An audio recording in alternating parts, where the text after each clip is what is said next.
I never try anything. I just do it. And I don't beat clocks, just people. Wanna try me? Faster Pussycat Kill Kill is up next on Rediscovered Movies.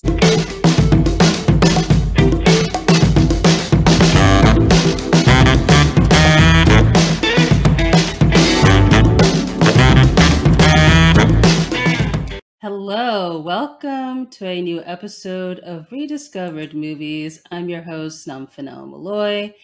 So today I'll be talking about Faster Pussycat Kill Kill, which is a 1965 exploitation film that's co-written and directed by Russ Meyer, who's known for films such as Beyond the Valley of the Dolls and Motorpsycho.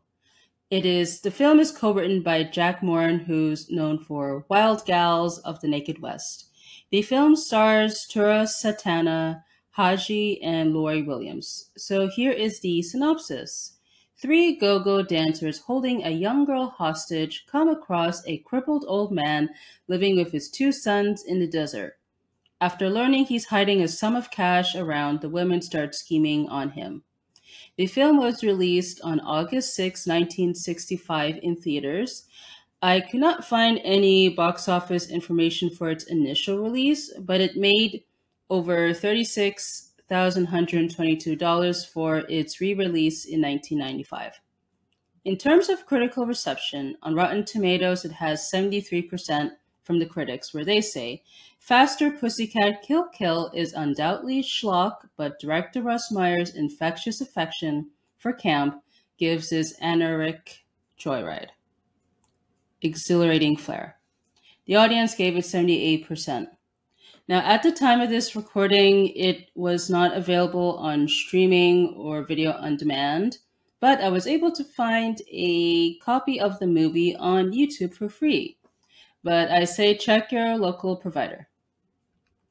All right, let's go to first discovery. So I think throughout the years I've watched, Spice Girls. I am a Spice Girls fan, as you could tell. And one of their music videos, Say You'll Be There, where apparently with that video they referenced this movie.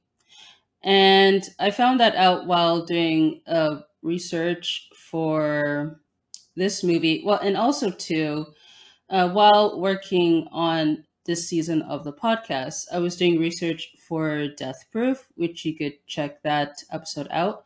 And I learned that that film referenced Faster Pussycat Kill Kill when one of the characters was wearing a t-shirt with the female characters on it. And then I decided, you know what, I'll check this movie out and include it for this season. Now, watching it for the first time, I was like, I don't know if this movie is it for me. And then when I decided to rewatch it, and I thought it's okay. I don't hate it, but I don't like it. So that's pretty much my general thoughts on this movie. So on to highlights. So the gang, the three group of girls with Varla, Rosie, and Billy, as a collective, they're quite badass because they play too cool for school, like with their attitude, and they drive those fancy cars, as you can see when they're out in the desert. And they appear larger than life through, I don't know if it's projection or if it's like a perspective shot. You could tell in for example, the opening credits, when they are dancing as go-go dancers, like they appear bigger than they actually are. So I thought that was cool thing to do. Also, too, Tura Satana as Varla, for me, like she essentially tough as nails as the leader of the group.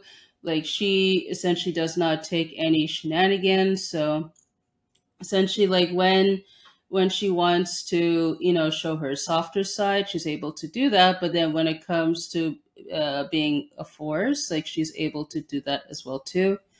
Because there's a moment in the movie when Kirk says, "Oh, she's nothing human," which I find is hilarious because with her hands, essentially she wears these leather gloves. they feel like steel because essentially every time when she karate chops someone like Tommy or Kirk, like they immediately go down. So I thought that was interesting. Also, too, I enjoy Rosie and Billy like as the other members of the gang because with Billy, she essentially wants to have fun because we see her, for example, like after that race between her and Rosie, she like grabs the can from the car and immediately puts music and starts moving. She's like, "Hey, join me, everybody! Let's have fun!" And and it's quite interesting that she tries to be intimate with the vegetable, which obviously does not like work out at the end. And she's always usually distracted when she has to watch Linda. So yeah, I thought yeah Billy was interesting. And with Rosie, like she is the more mature one of the group because she typically shares like concerns about Linda or the old man throughout the whole movie. So even though like there's not much like moments with her, at least like she is the voice of reason out of the group. And I thought too, like with the fight scene between Rosie and Billy was intense, but also quite hilarious too, because we see it starts like in the water when Rosie's trying to get Billy out of the water, and then they, of course, they tuggle, and then it continues on when they get out the water and like they're continuing on the ground, which was quite interesting. And I think there is a fun fact to this, but yeah, interesting.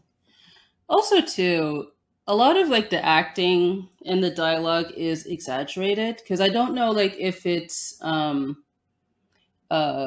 like of the times because I find if a lot of classic or like the retro movies tends to have this, but I thought yeah like it's very reminiscent of those times because they could come across as cheesy or cartoony because they tend to speak louder or like act louder than what they supposed to be, or maybe because with the director's trying to go for a campy vibe. So I would say on that front it works. But I just find for me it kind of reminds me a bit of theater acting because I used to do theater back in university, and find yeah like with some performers they tend to over exaggerate because they want to get people to pay attention and all that stuff. So I just find yeah like with those moments in the movie it just reminded me of that. Also too, the car racing scenes are fun.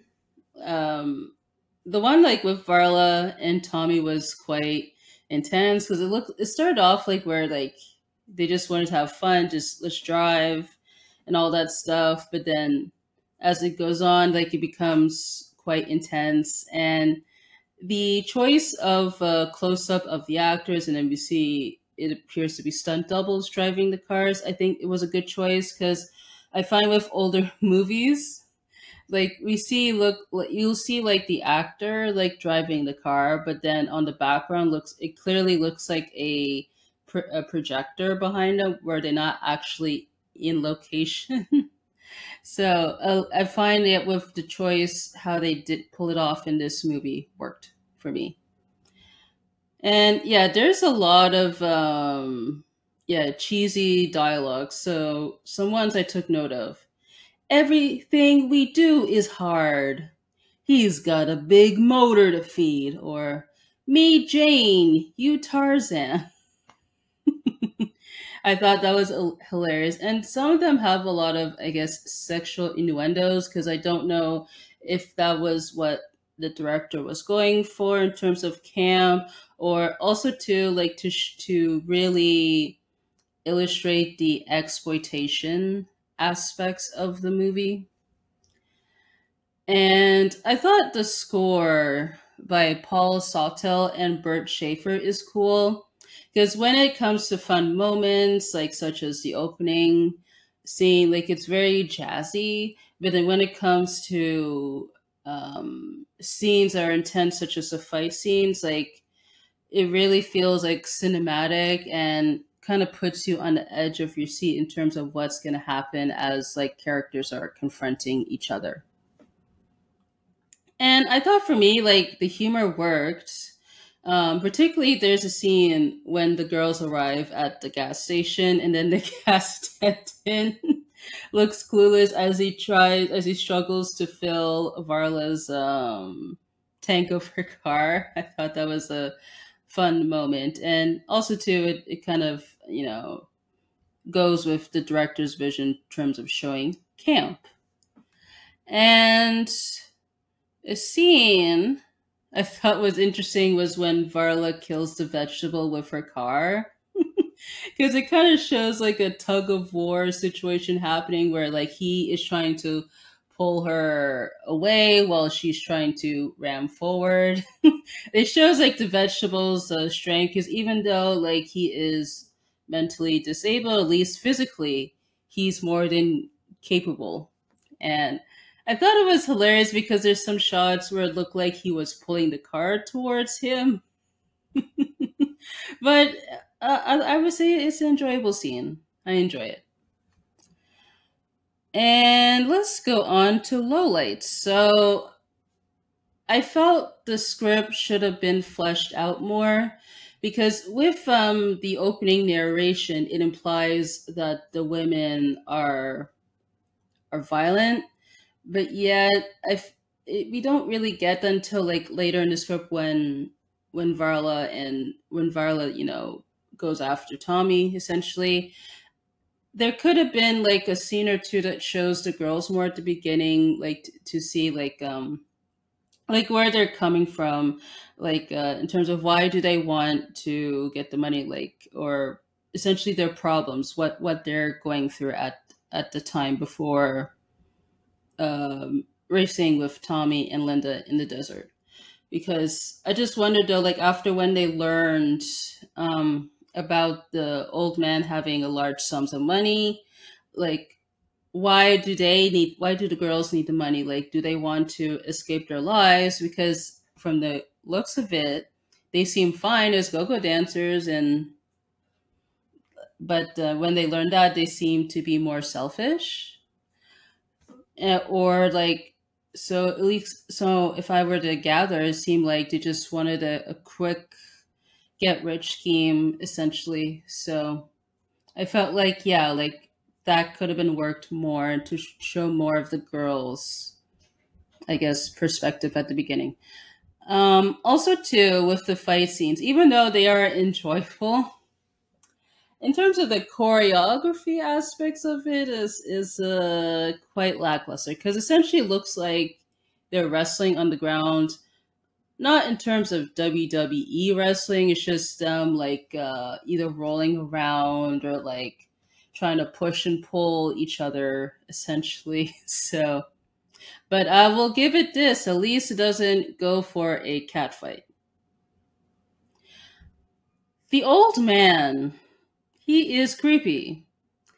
So, if you recall that song by the Lonely Island, "Do the Creep," that's essentially the old man in this movie, because essentially like he's like bitter because he's confined to a wheelchair because of his condition, and he complains that, oh, women want to be independent and yada yada, but it also it's like, oh, like we need to take advantage of them. I'm just paraphrasing essentially. And it was hilarious that when he and the vegetable are going after Linda, he crawls out of the truck.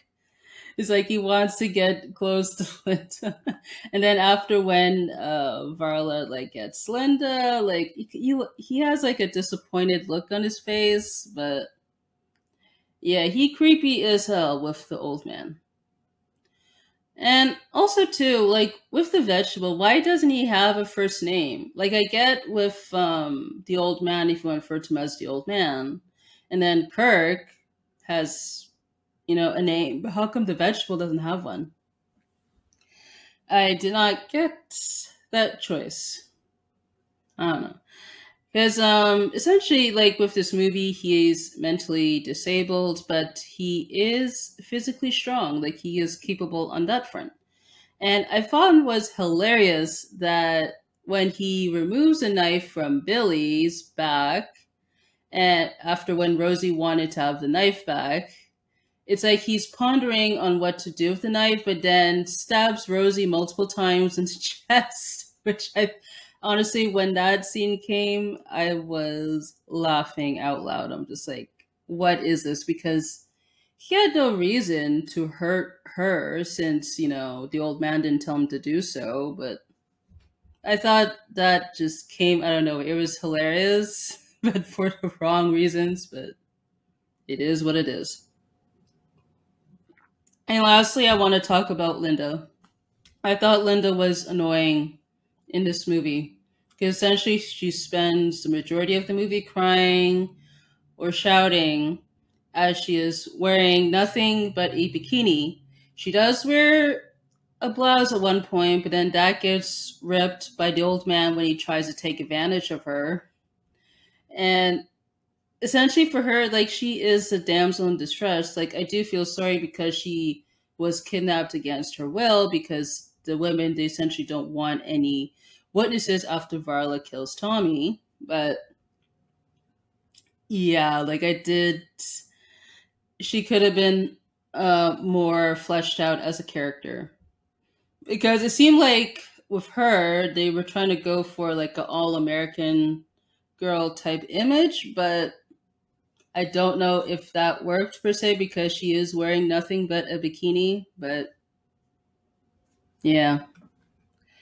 All right, let's get on to trivia. So here are some fun facts I was able to find. So Russ Meyer, he gave the film its title because he claimed that a film title had everything in it when it contained speed, which is faster, sex, Pussycat, and violence, kill, kill. I thought that's interesting because I always do point out, like with my job as a scriptwriter, that titles are everything. Like they either make or break your movie. Because as a writer, yeah, like it's a struggle at times to come up with a title. Well, there are some projects where, like, yes, I immediately got the title. Others, not so much. So yeah, I say so. I agree with Russ Meyer on this one. Also, too, with Tura Satana said in a 2004 interview that regardless of the nudity and sexual themes of his films with female characters, she always felt Russ Meyer was a feminist at heart. Quote, he loved to make women look good. I have never seen any of the gals in his films look bad. And the men in his movies were always incapacitated in some way. They were either in a wheelchair or in crutches or short of a full deck. He liked to make women strong, make them feel that they were empowered. So I only saw this one movie of his. I could kind of see her point. I mean, I don't know if that applies to Linda's character, but yeah, I guess I could kind of see it. And continuing with Tura Santana, so she legally owned her image and likeliness. So whenever Russ Meyer wanted to change the artwork on the film's posters or the re-release of the movie, he had to get her permission to do so, and sometimes pay her royalties all over again. Interesting. And lastly, so for the cat fight scene in the movie between Rosie and Billy, the Russ Meyer told them not to rehearse in order to add to the realism of the scene. The only precaution he took was giving them directions not to hit each other. Because the fight is real, you can see things such as genuine hair pulling and each woman throwing sand in each other's faces. I thought that was interesting. So I guess, yeah, like it's no surprise that it does not look choreographed, but he does give them like a general direction on what uh, they were going for, essentially. So yeah, I guess that works, but I don't know like if that will work today for a variety of reasons. But yeah, I guess it worked. I guess in terms of the goal of the scene. Now, lastly, I usually ask this question: should this movie be rediscovered? And here's what I will say: I find it's enjoyable on repeat viewings, particularly for me with the first half of the movie before the old man and sons show up. The writing could have been fleshed out more to improve the plot and the characters. And I find the trailer for me is more exciting than the movie itself. So I'm kind of in the middle. I'm mixed on this one. But I would love to know, like, what do you guys think about this movie? So let me know on social media, which I'll get into. So that pretty much concludes this episode of the podcast. So you can find me on Instagram, Twitter, YouTube, and Linktree at Nomfanelo. You can find the podcast on Instagram, Twitter, YouTube, and Linktree at RD Movies Pod. On Spotify, you could answer the feature question and poll and rate the podcast. On Apple Podcasts, you can leave a review and rate the podcast. You could submit questions, comments, and suggestions by email, which is rediscoveredmovies@gmail.com, or you can send a voice message on Spotify for podcasters at RD Movies Pod to be featured on the after show, which will air after the season finale. And all the links to this will be in the description. So I want to say thank you guys so much for tuning in to this episode of the podcast. And until next time.